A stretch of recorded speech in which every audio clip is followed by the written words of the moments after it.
si on est ici, c'est pas pour se contenter de ça, de constater, c'est pour nous battre collectivement et politiquement.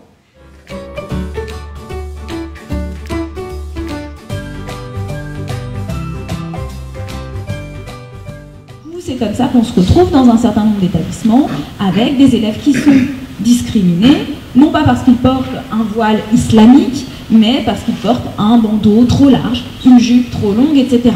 Donc c'est en gros la question des signes, quoi, et de cette interprétation des signes qui va amener à une interprétation des signes plus ou moins racistes, plus ou moins islamophobes. Donc nous nous sommes mobilisés, nous nous sommes organisés. Donc nous avons commencé à créer des actions sur le terrain local. Qu'on enseigne, le fait qu'on fasse apparaître par exemple les enfants noirs à travers le triptyque esclavage, colonisation, affiche UNICEF, pardon. Voilà. Ça c'est très violent parce que du coup les gamins ils n'ont pas la possibilité de se représenter autrement.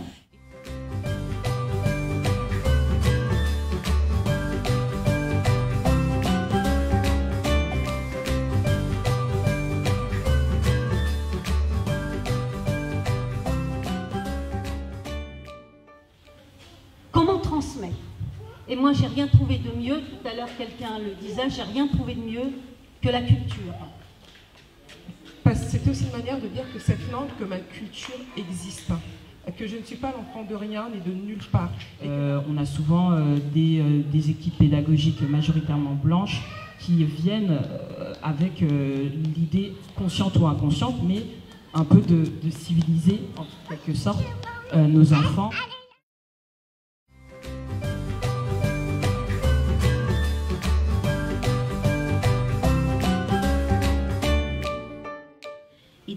Et je vous assure que même vos enfants, quand ils vous voient, au début, c'est vrai, moi j'ai des enfants maintenant, le dernier a 16 ans, hein. À l'époque il était tout petit, mon fils avait 9 ans, il en a maintenant 21, il me rappelle ces histoires-là de mobilisation, de combat, de lutte, et ça les a vraiment rendus plus forts. Donc une dimension politique, une dimension locale, parce qu'effectivement c'est là que ça se joue. Tu parlais de procès, effectivement on n'en a pas parlé, on a parlé de clientélisme, on a parlé d'étiquetage communautariste, islamiste, etc. Voilà, c'est au niveau local qu'on peut expérimenter en réalité la difficulté de s'organiser, donc c'est important de s'appuyer sur le niveau local et de s'ancrer sur ce niveau local. Et sur ces réalités, pour ne pas rester dans les nuées, le blabla idéologique sans fondement pratique. Et justement, une troisième dimension, donc concrète, d'où l'intérêt d'avoir organisé des ateliers aujourd'hui. On voulait vraiment travailler sur des choses très concrètes. Je remercie infiniment les animateurs des ateliers, les participants aux ateliers. Il y a énormément de choses qui en sont sorties. C'est une première étape. Voilà, nous, c'est vers ça qu'on veut aller, en réalité. Voilà, c'est mutualiser, capitaliser ce que les parents, les militants, les enseignants font à droite à gauche. Ce qui fait partie en réalité du sabotage, c'est qu'on ne sait pas ce qui se passe ailleurs que chez nous au niveau local. Ça fait partie des freins en fait à notre organisation politique. On vous le propose, on espère que vous allez y adhérer. Il n'y a pas de raison que vous n'y adhériez pas, parce que vraiment c'est dans le prolongement de la journée d'aujourd'hui. Voilà, un syndicat de parents structuré, et se structurer sur l'ensemble de ce qui touche nos enfants en termes d'éducation et de transmission. C'est-à-dire, effectivement, nous on est des parents racisés, comme on dit, noirs, arabes, musulmans, asiatiques, habitant les quartiers populaires, etc.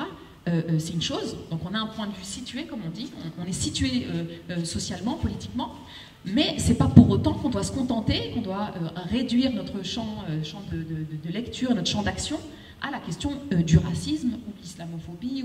Non, nous, tout ce qui concerne nos enfants nous intéresse. Le racisme, effectivement, ça nous intéresse parce qu'on le subit de plein fouet, mais s'il faut s'intéresser à la culture de la tomate au chili, parce que ça va avoir un impact sur nos enfants, on va s'intéresser à la culture de la tomate au chili. Donc on va s'intéresser à la pédagogie, même si c'est pas la pédagogie en lien avec les racisés, on va s'intéresser aux cours d'histoire, même si c'est pas en lien avec l'histoire de l'esclavage et de la colonisation, etc. On va s'intéresser à tout ce qui touche nos enfants. Je me sens moins seule. Donc merci d'être venue, merci d'être restée, et merci à Farida, parce que ces combats-là, ils sont malheureusement toujours d'actualité. Mais voilà, on va annoncer des choses très belles à venir. Et